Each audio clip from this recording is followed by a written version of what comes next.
Of late sports India में हर wrong reason के लिए न्यूज में रहा है। चाहे भी बैडमिंटन का जो टूर्नामेंट चल रहा था उसमें जिस तरीके से चीजें हो रही थी, कोई कबूतर आगे कुछ कर दे रहा है, जिसको लेकर हमने आपके लिए शॉर्ट्स भी बनाया था।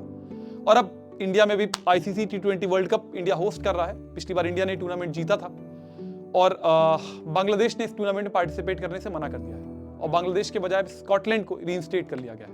आपको पता होगा इस कंट्रोवर्सी की शुरुआत मुस्तफिजुर रहमान के साथ हुई थी। KKR ने उनको ऑक्शन में खरीदा था और जब ये पता लगा कई लोग को, तो उन्होंने बहुत बड़ा सवाल खड़ा किया कि किस तरीके से बांग्लादेश क्रिकेटर को इंडिया में खेलने में अलाउ किया जाएगा, IPL में अलाउ किया जाएगा। और एक हद तक ये बात सही भी थी, क्योंकि जिस तरीके से बांग्लादेश में जो माहौल चल रहा है, हिंदूज के खिलाफ लगातार मॉब वायलेंस चल रही है, वहाँ की जो रेजीम है इसको प्रमोट कर रही है, इसको डिफेंड करने की कोशिश नहीं कर रही है। कुछ उसी तरीके से जिस तरीके से हमारे देश में मुस्लिम लिंचिंग्स की लगातार खबरें आती रहती हैं, कुछ उसी तरह की चीजें वहाँ हिंदुओं के साथ हो रही थी। और बांग्लादेश फिर फाइनली मुस्तफिजुर रहमान को रिलीज करना पड़ा। इनफैक्ट शाहरुख खान की ऑनलाइन लिंचिंग तक हो गई थी इस चीज को लेकर।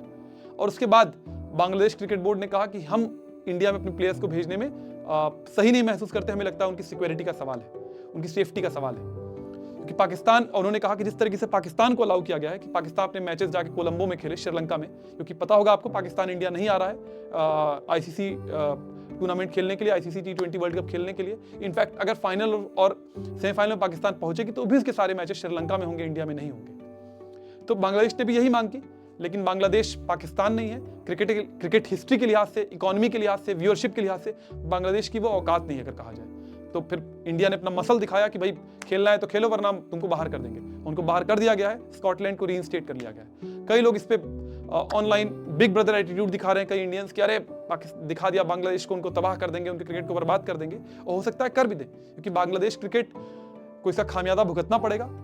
जो इंडिया की ताकत है आईसीसी में और पूरे वर्ल्ड क्रिकेट में, उस लिहाज से बांग्लादेश के खिलाफ कोई सख्त एक्शन होगा। पूरा हो सकता है उनका क्रिकेट स्ट्रक्चर कोलैप्स कर जाए।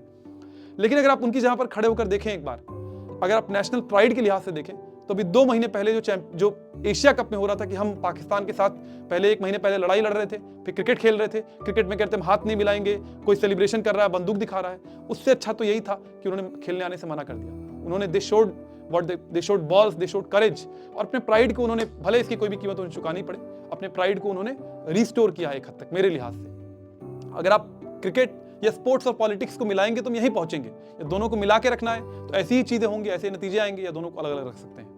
आपका जो भी नजरिया हो इस पर, एज ए स्पोर्ट्स फैन मेरे लिए एक दुखद दिन है, क्योंकि बांग्लादेश फिर भी एक हद तक एक टीम है। स्कॉटलैंड क्या ही है, मतलब फिर एक अच्छा कॉम्पिटिटर टूर्नामेंट से बाहर हो गया। लेकिन जिस तरह का माहौल चल रहा है, न सिर्फ देश में, पूरी दुनिया भर में इस तरह की चीजें और बढ़ती जाएंगी। और जितने भी स्पोर्ट्स लवर्स हैं उनके लिए एक, मेरे ख्याल से एक बुरा टाइम है।